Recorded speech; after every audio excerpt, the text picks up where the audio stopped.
I'm Richard Banks. Join me on a journey to a junction where time and place and eternity somehow meet.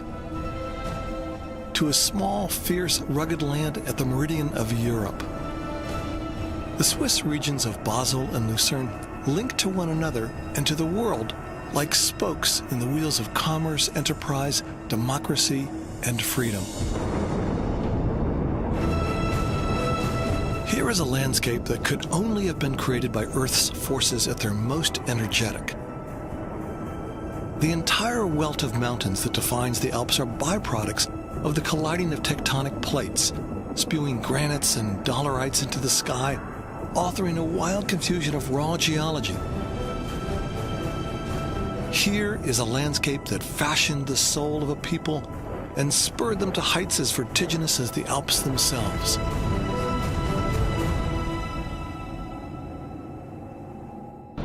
What tectonic shift crunched the landscape of history and created freedom, democracy, and prosperity here? How did this improbably steep land become the crossroads of Europe? Could the answer begin with this modest bridge high in the Alps?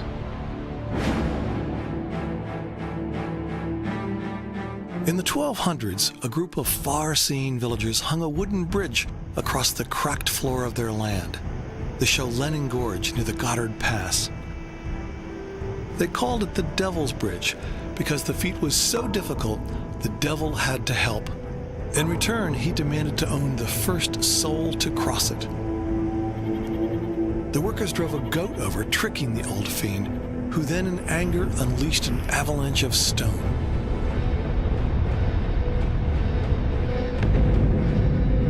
That goat marked the beginning of a new era. Romans had long trudged across this cardinal pass, but the sonic architecture of the Devil's Bridge truly opened the way for travelers, smugglers, and traders from the Mediterranean to the North Sea. And trade meant taxes. Suddenly, this highland matrix of autonomous, sleepy villages saw the flowers of wealth spring in its stony places.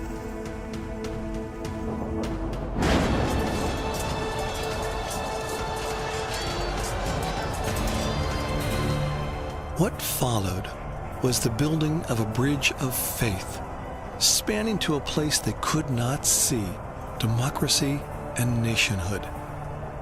This is the story of a people both profiting from and defending their strategic location. The story of war and peace and freedom cropping from the collision of the two. It's the narrative of Switzerland in general, and central Switzerland in particular. My quest takes me to the Lucerne and Basel regions of Switzerland. Switzerland is the most mountainous country in Europe, an icy ring of teeth that bites off Italy from the rest of the continent. So how did this daunting and deadly barrier become the handshake to the opposite seas of Europe? The great link for goods, ideas, medicines, and people.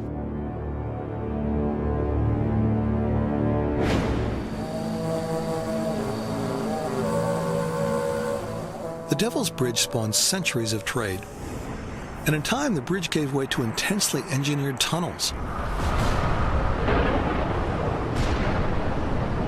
Today the Swiss are blasting the longest rail tunnel in the world here, changing once again how quickly goods and people connect.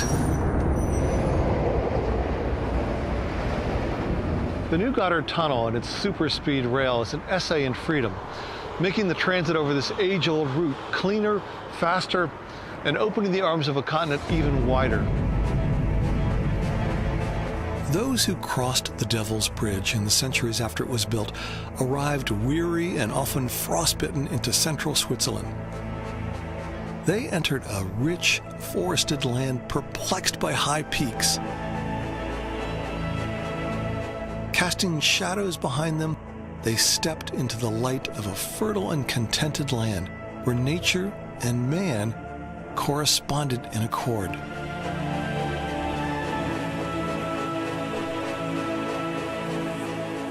Arriving in the streets of the town of Schwyz, in the canton of the same name, these travelers might well have heard dissent murmured under the shadow of the Alps. The trade route that brought goods from Italy to the empires of northern Europe caught the eye of dukedoms surrounding this rugged little crossroads. Villagers in the region were already plotting independence from the Habsburg dynasty, their overlords from the north, planning the foundation of an ideal that would become one of the world's longest-running and most direct democracies. The story goes that on August 1st, 1291, a sort of Three Musketeers pledge took place in Rutli Meadow on the shores of this lake. Peasants from the adjoining cantons of Schwyz, Uri, and Unterwalden affirmed the everlasting league, swearing never again to be ruled by a foreign power, crafting the Swiss equivalent of America's Declaration of Independence.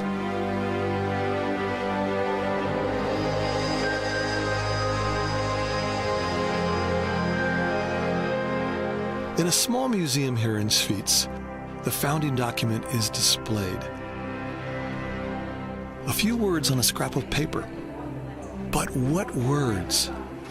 The cantons pledged to aid and defend each other with their lives against every enemy to attack them singly or collectively. This is the Swiss Charter of Confederation of the year 1291. It is the most important historical document of Switzerland. Now it looks like it would have been 3 seals, but one is missing. Yes, the Schwyz seal is lost. It took guts to toss out the overlords. It took cooperation to keep the neighboring powers at bay. And it took both to create a new nation out of this puzzle of isolated alpine valleys. In the years following the 1291 handshake, Lucerne, Zurich, and Bern joined the Confederacy, among others. United but fiercely independent, these cantons weathered wars, the bloody division of Protestant and Catholic in the Reformation, the invasion of Napoleon, and world wars. Today, any Swiss will say their first allegiance is to the canton, the second to Switzerland.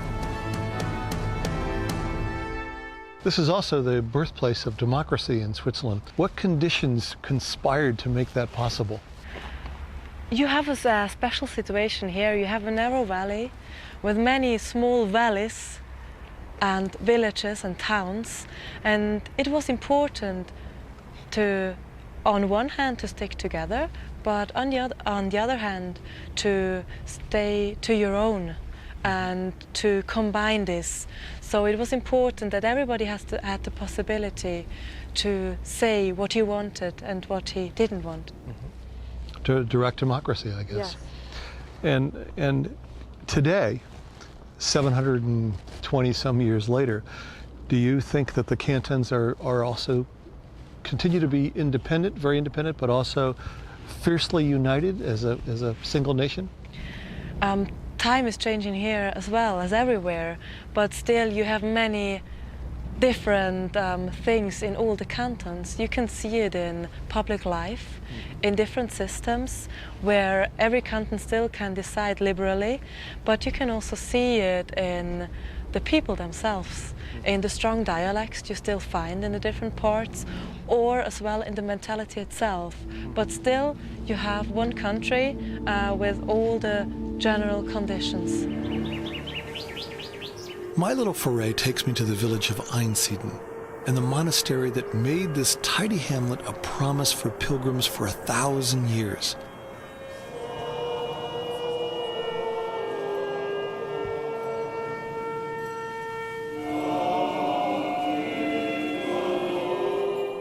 They came to worship at the feet of the celebrated Black Madonna, a miracle-working statue brought here by a Benedictine monk in the 9th century.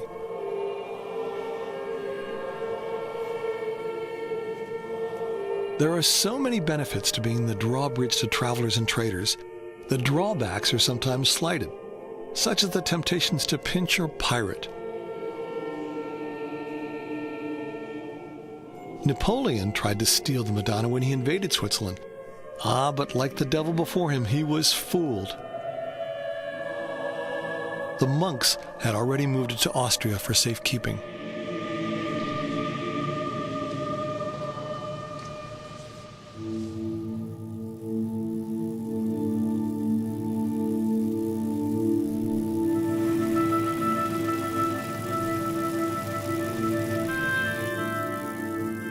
Wheeling along through the gentle, sinuous landscape, one encounters sprawling lakeside vistas, cloud-dipped peaks, and little towns whose quaint appearance belie a thorough modernity.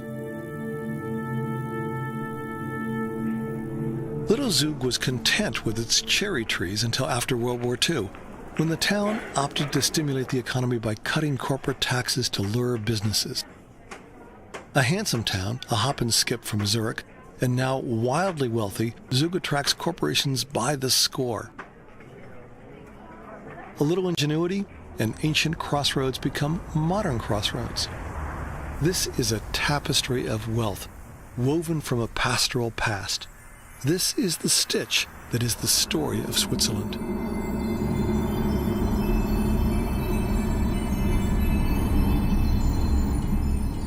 History pops all over this pasture land.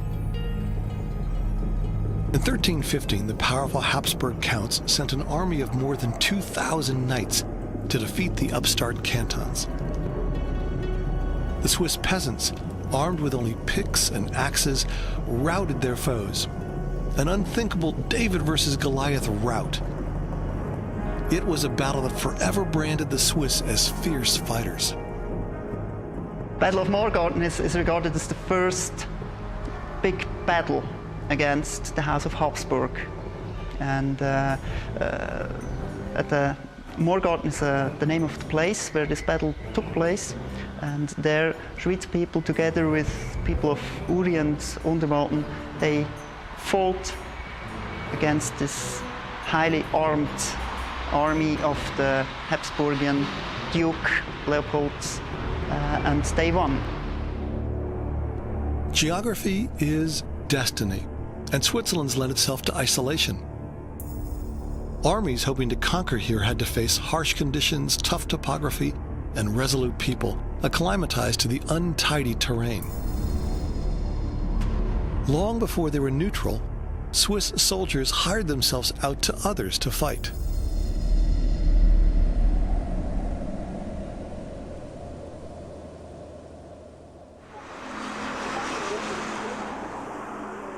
For most of us, Swiss Army means two things: the guards that protect the Pope, and red and white multitasking knives, the weapon of choice for the MacGyvers of the world. And how long has this particular design been in effect? This design has not changed since the 12th June in 1897. This here is, by the way, the only production place in the world. So we produce every day 60,000 pocket knives and army knives, and additionally also 60,000 household and professional kitchen knives. So 120,000 knives a day. Hey, that's phenomenal, and it's truly a Swiss product. It's, we can say, a 100 Swiss-made product. I'm about to mess up that average by attempting to assemble one myself. So this goes, hopefully this fits here. Like that? Like that? That would close this, look at that. It's starting to look like a knife. Okay? And this goes back in here. Okay? No, here. Here like this? Okay. Oh, I see. Okay.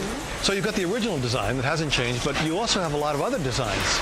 We have different other designs because we have knives for many different kind of sports, professions. Give you some samples. We have a knife for golf players, which has a unique design. There is a knife for hikers and alpineers, which has integrated a small display where they can read the altitude, the barometer, the temperature, time. Then a knife for cigar smokers with a cigar cutter. There is a knife for rescue people with a glass broker and a glass saw. So we develop for each many professions or sports different knives.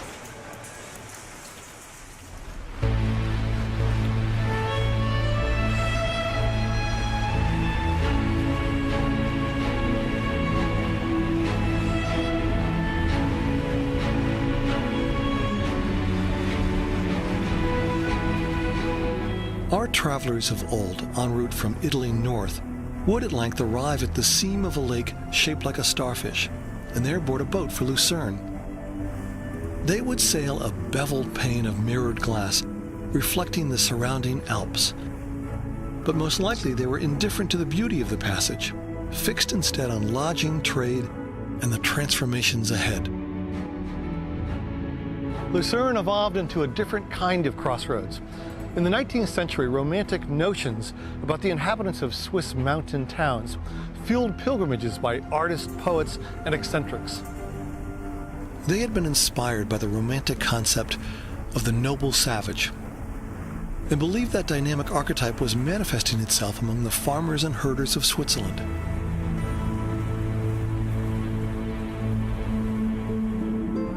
Lucerne, benefiting from Switzerland's steadfast neutrality, escaped bombing in World War II, and so today showcases its tireless veracity of old cobbled streets, medieval guild houses, elaborate fortifications, and Baroque churches and cathedrals. The name Lucerne may come from the Latin word for lamp. The story goes that an angel illuminated the site for the city to the Benedictine monks who built a chapel here. Now the dwelling light shines with an eye of authenticity on the fountains, shops, hotels, and trade stores of the present. Today's visitor still enjoys the Belle Epoque charm of Lucerne in steamer boats and grand old hotels. But this crossroads city brings contemporary culinary flair from points around the globe. At the restaurant Jasper at the famed Hotel Palace Lucerne, the chef reinvents Swiss traditions.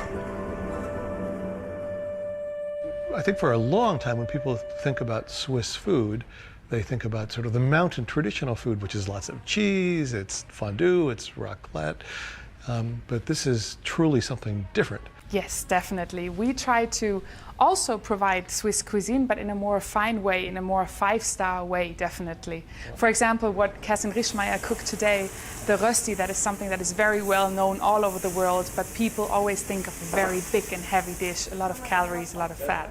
And she presented us the dish today in a very fine way, in a very five-star way that is not heavy and that is very surprising from the design. Jasper is even going one step further. We combine Swiss local products with herbs and spices from all over the world. Kerstin Rischmeier, our chef, really likes to surprise the guest. So here in Lucerne, definitely the world comes together taste-wise. Travelers now and then have trekked to Lucerne for trade and commerce, repose, and sightseeing. The Kapelbrook, or Chapel Bridge, named after nearby St. Peter's Chapel, was built around 1300. It claimed the title oldest covered wooden bridge in Europe until a fire in 1993. Reconstructed, the bridge displays the history of the city in colorful roof panels.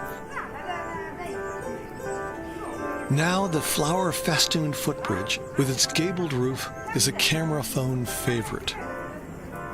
Along with the Wasserturm, the octagonal stone water tower, which in its time was a defense post, an archive, the city treasury, a prison, and a torture chamber. This is a bridge worth double-crossing.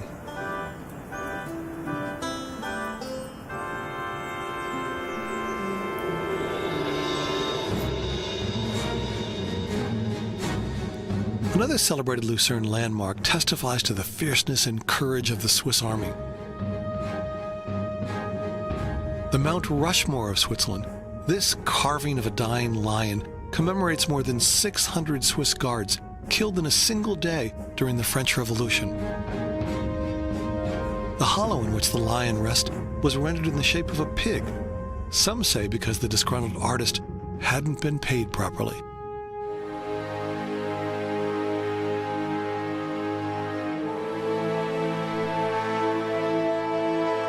The composer Wagner exclaimed of Lucerne, "I do not know of a more beautiful spot in this world. Nobody will get me out of here again." Queen Victoria, when still in mourning for Prince Albert, was persuaded by her doctors to visit. She traveled incognito, pretending to be the Countess of Kent, settled into a small hotel in Lucerne and admired the vistas. She wrote in her diary, What am I to say of the glorious scenery of Switzerland? The view from this house, which is very high, is most wonderfully beautiful with the lake. I can hardly believe my eyes when I look at it.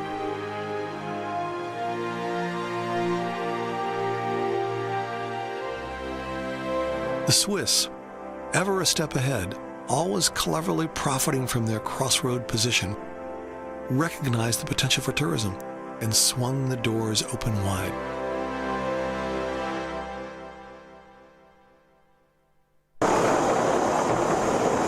Where once tourism was the privilege of the elite, the rails to the Swiss Alps ushered out the old ideas of rank and inherited aristocracy.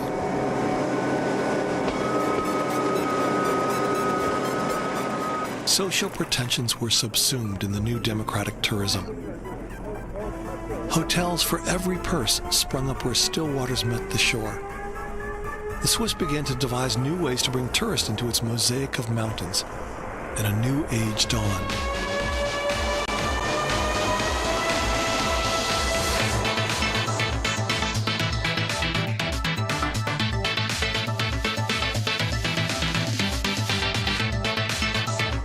Lucerne's Transportation Museum tells the tales of the first trains whose tracks across the landscape marked new access to the Swiss mountains, access that brought visitors face to face with impossibly high peaks.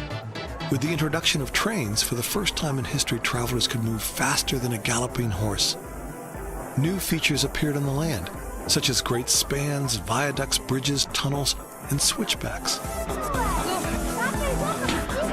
Early passengers of these first trains were overcome with vertigo. Some even feared the movement could cause brain disorders.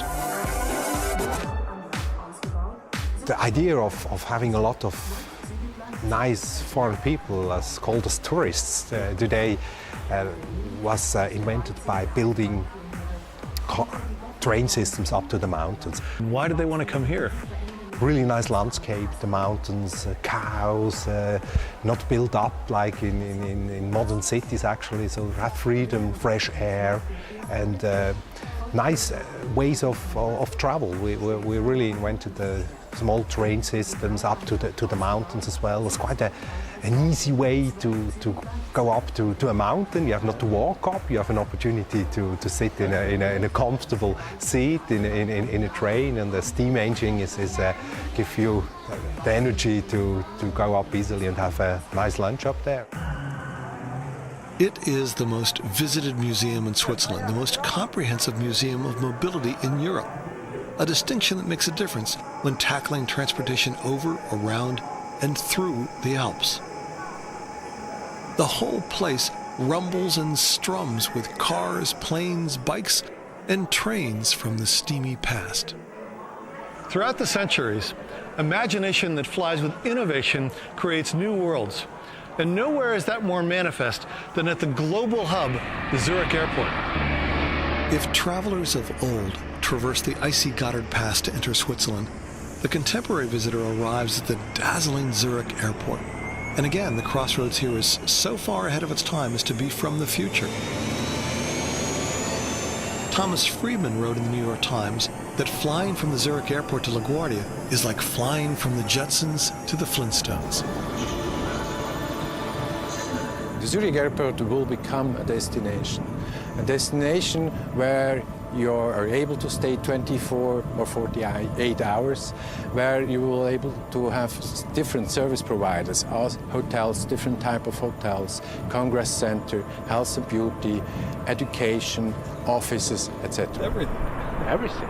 The beauty of Switzerland itself is a reason to visit after being here at the airport.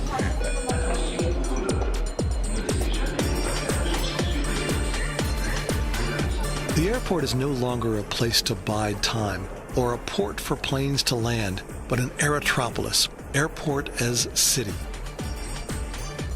Every human need and desire is found here, from sustenance to comfort to glittering distraction. The main runway is adjacent to a green reserve with a bike trail. And the solar-powered terminal is so clean it could double as an atom smasher. Riding from the gate to the baggage hall, the tram is filled with the sounds of cowbells, moos, and yodels. The Zurich airport is a crossroads for travelers set to explore the limits of the world.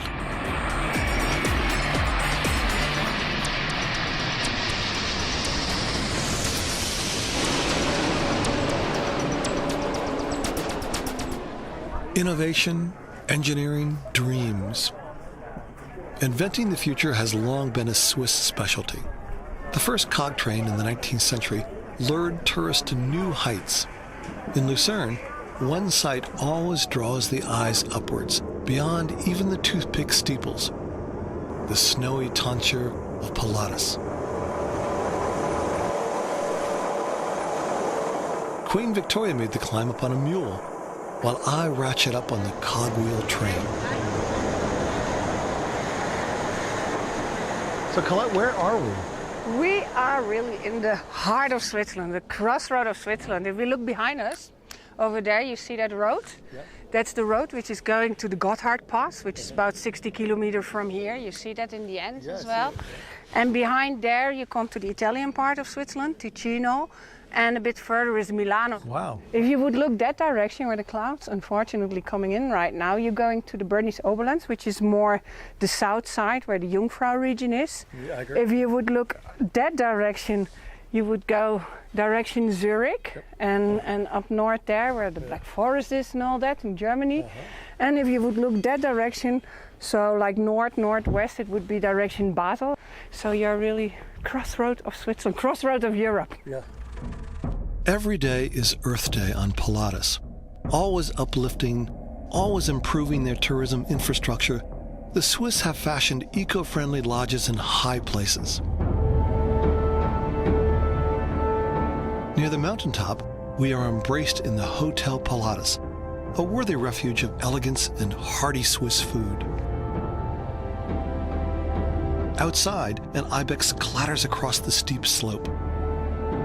These horned beauties were reintroduced in the Alps after hunting wiped them extinct in the 17th century. Male and female wear their horns for life, each year adding notches to the rack, so that their age can be determined, even from afar.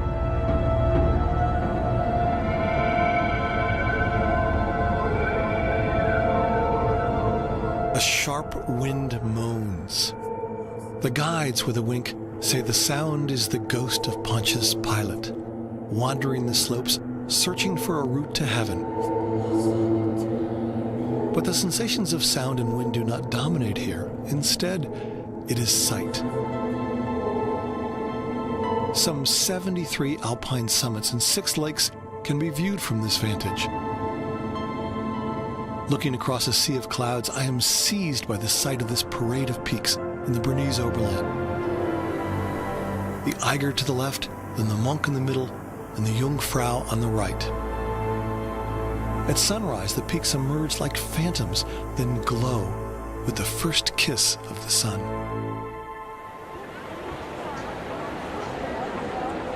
Trains transcend the limitations of geography and history and connect communities in a worldwide web. Trains are the virtuosity of movement.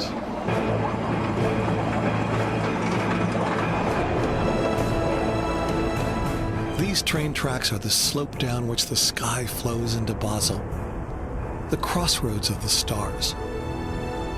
A center for learning and printing in the Renaissance, the town is now a multicultural cusp of groundbreaking pharmaceutical companies, finance, and international trade fairs and exhibitions. Where there's trade, there's water. The goods the ancient travelers hauled up over the lofty Gotthard Pass were destined for the waters here in Basel. The Rhine defines this crossroads town. The port at Basel offers landlocked Switzerland access to the North Sea at Rotterdam. The raw goods of Europe's baskets spill to the cornucopia points from this hub where 3 countries meet: Switzerland, Germany, and France.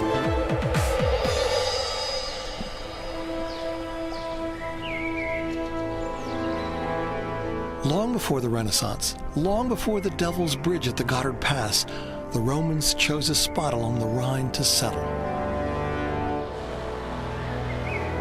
This city, conveniently located halfway between Rome and London, Gaul and Vienna, was founded in the 1st century BC by the Romans here along the Rhine.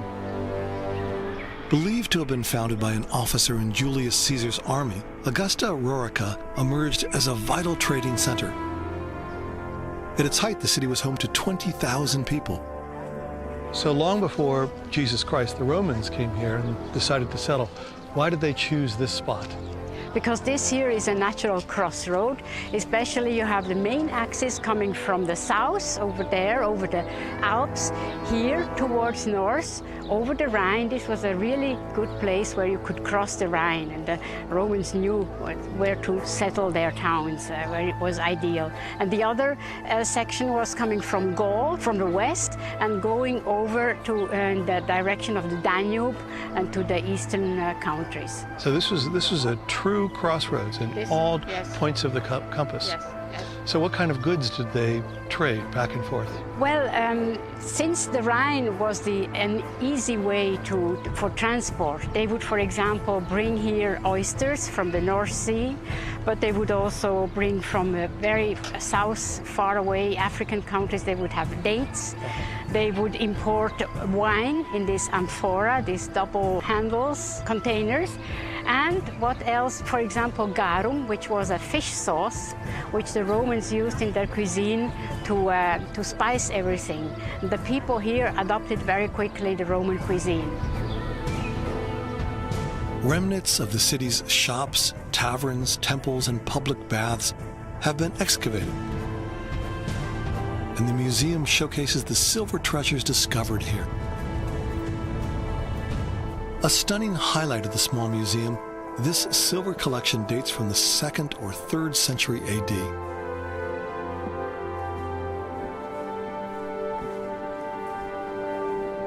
On a stormy day in December 1961, a bulldozer leveling a playing field near a school unearthed muddy metal objects. Some townspeople carried the objects off, others threw them in a rubbish pit. It wasn't until 2 months later that archaeologists visited the site and understood the enormity of the discovery. Some 30 years later, an anonymous bequest donated 18 more pieces of silver. Some of the treasure has never been recovered. The exquisitely decorated objects are believed to have belonged to high-ranking officials, perhaps gifts from the emperor.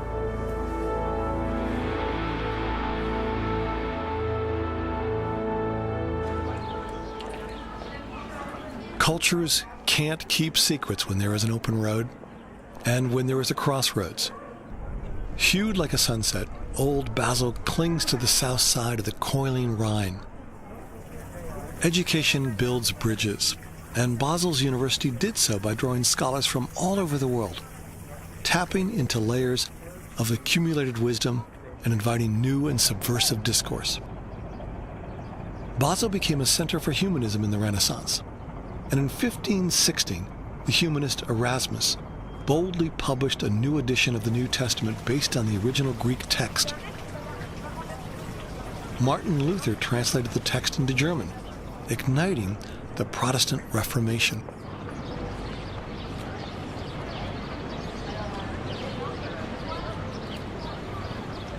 This is the last link in the chain, was connecting the Mediterranean to the North Sea. Yeah, correct. And the Rhine was built like a knee. So you can see that with this curve of the Rhine, the water slows down, and that was possible to build a bridge over the Rhine. So for all the traffic, north-south, south-north, was very important to build here this bridge. And this is the bridge here? Yeah. That's the very first bridge across the Rhine. 13th century was built, and that was the beginning also of this medieval town Basel, which was one of the most important towns in Europe during this time. So the bend in the river made it possible to become a major trade center. Correct. Yeah, first they stopped with the boats on this side of the river, and then they said, okay, we need to have a bridge. And with the bridge they could ask for taxes, and by these taxis, the whole industry started to build up here by how to say textile, the colored textiles, and the whole humanism started, and that was the start of the city was founded. So Basel is a crossroads, not just for Europe and not for the north and southern parts of the continent, but also for your neighbors. Yeah, I think that makes us so unique that all the French friends and the German friends, they come for work, but also for leisure. At the weekends, they come to the city. But it's true, just 100 meters in my back and 200 meters on my left side is Germany and France. But that makes it interesting for them to come to Switzerland. But also for us, when we live here, I can go in the morning to buy food from my house to France, have their breakfast with French croissant, and lunch I have in Germany, and dinner in Switzerland. Where else can you do that?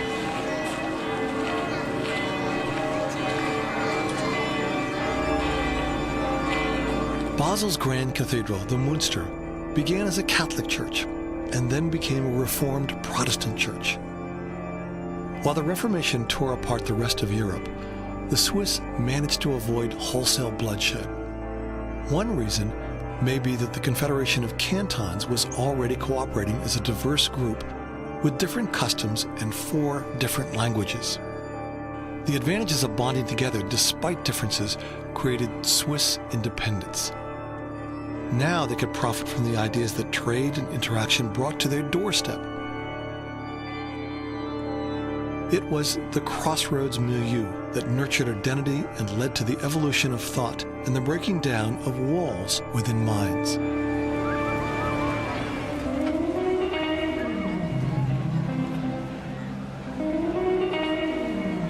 Basel loves its river. On any sunny day, people take to the river for a swim or a kayak, or simply soak in the rays on the riverside promenade. At lunchtime or after work, people flock to bathhouses or exchange their bikes for water skis. Flying down the Rhine, past the Münster and the old bridges, is an adventure that only accelerates Basel's charm.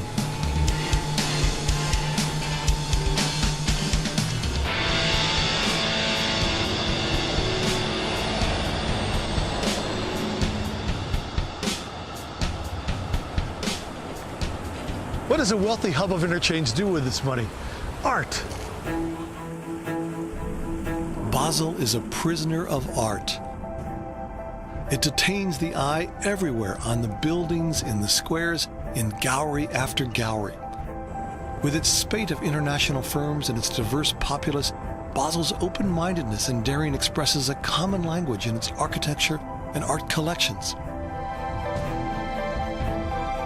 Art Basel, the highest profile art fair in the world, takes place here. Tens of thousands of dealers, curators, and wealthy collectors come in search of treasures to light up their walls. Give me a museum and I'll fill it, said Pablo Picasso. In 1967, the voters of Basel decided to spend 6 million Swiss francs to buy 2 Picassos. The artist was so overwhelmed, he donated 4 more. Works by Picasso animate the white walls of the Fondation Basel.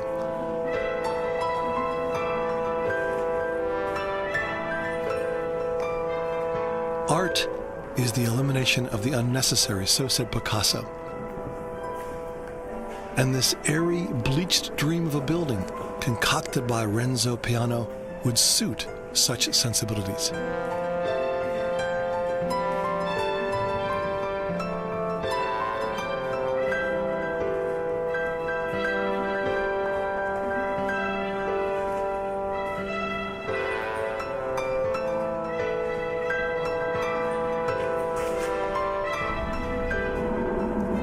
Ernest Byler, son of a Swiss railway worker, was born in Basel in 1921. He worked in an antiquarian book and print shop and over time transformed it into a gallery. His collection grew and he attracted the attention of Picasso, who allowed him to exhibit or buy any pieces he chose.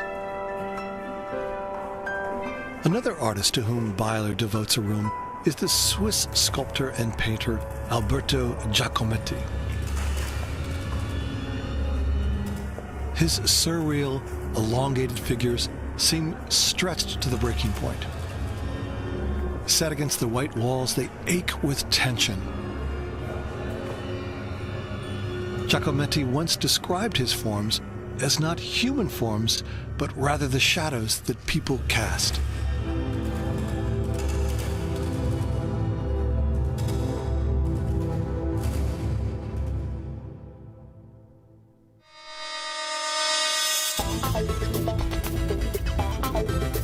Basel hums and buzzes with high voltage.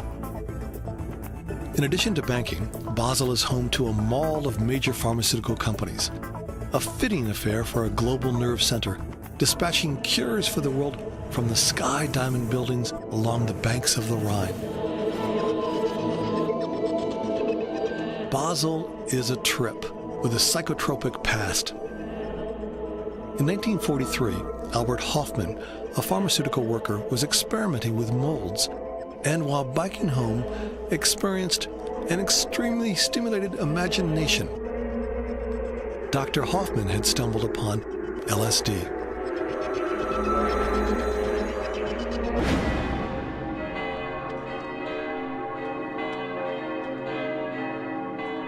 There were 3 periods of prosperity. The first was the foundation of the university in the 15th century with the book printing.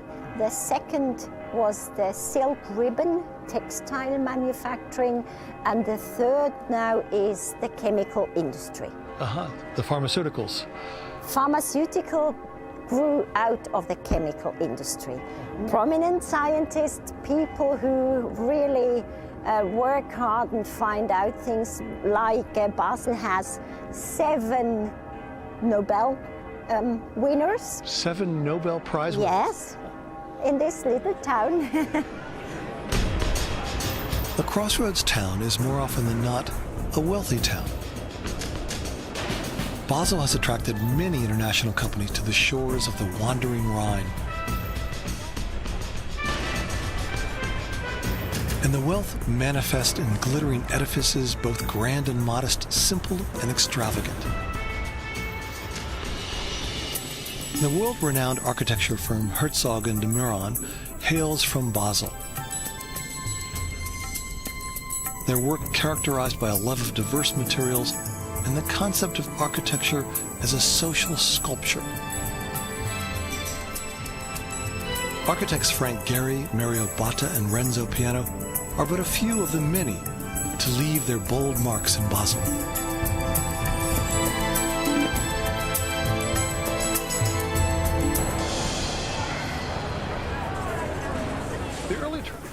Little vegetable markets and cheese stalls bejewel these vibrant streets. The Swiss have the highest consumption of organic foods of any country in Europe. But still, they love their beer, schnitzel, and cheese. Hello, hello, hello. That's our special house cheese. It's a mild one, not too strong, not too mild. It's very mild. So you like stronger? I do like stronger. I do like stronger. So this here is a little bit stronger, but not too strong. That has some bite to it. That's good. If food is a window to the soul, then Basel's gastronomy reveals a distinctly Swiss soul. It melts the best of its neighbors into one big fondue.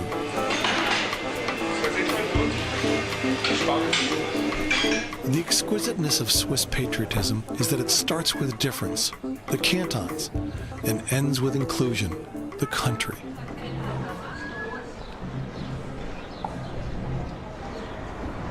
The melting pot of ideas in this crossroads city forged an artist who pushed the boundaries of form and function.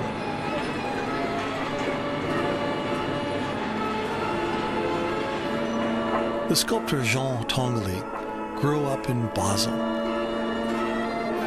He was obsessed with detail, with precision, timing, and machinations. All very Swiss.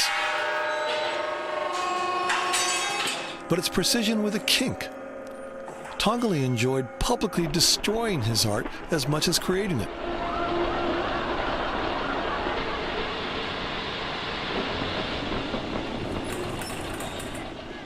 Playing is art, he wrote, so I am playing.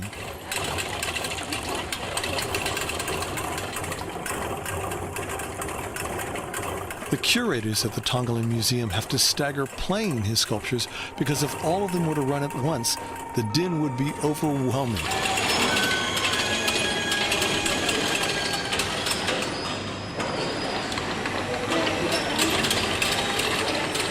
It's the Yellowstone of art galleries, with little eruptions happening all the time in different parts of the museum.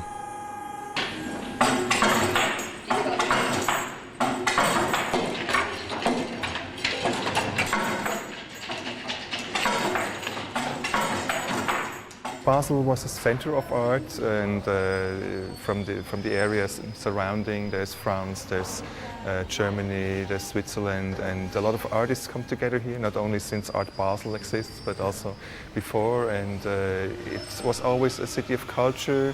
The beautiful museums, the oldest public museum is in Basel. It was a place where it was good to be and to make art and to be noted.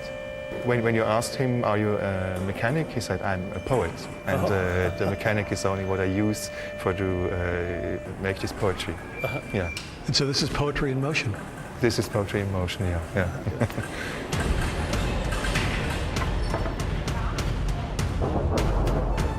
It's contrary to logic that this place would become such a handshake to the world. But both because of and in spite of its barriers, it defied reason and opened up paths to all points of the compass. A gift of geography, perhaps? For one thing, fertile mountain valleys create economies in which small farms thrive. In turn, the trading of crops helps build up financial and educational capital, a key foundation to democracy. And as opposed to coastal flatlands that can be easily occupied by armies, the Swiss terrain created opportunity for freedom. But beyond the land, it took determination, a solemn vow of loyalty, and a fierce dedication to freedom for this sublime slice of Europe to be born Switzerland.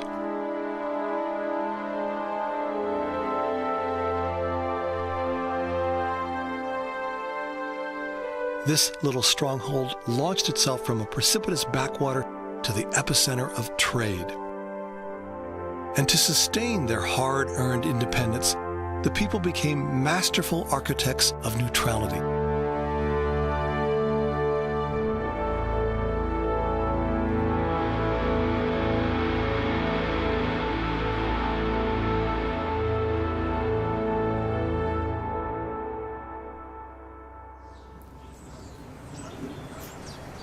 The Swiss developed a worldview through centuries of movement, the results of prophets and pilgrims, saints and spies, traders and thieves, lifting through their alpine gates.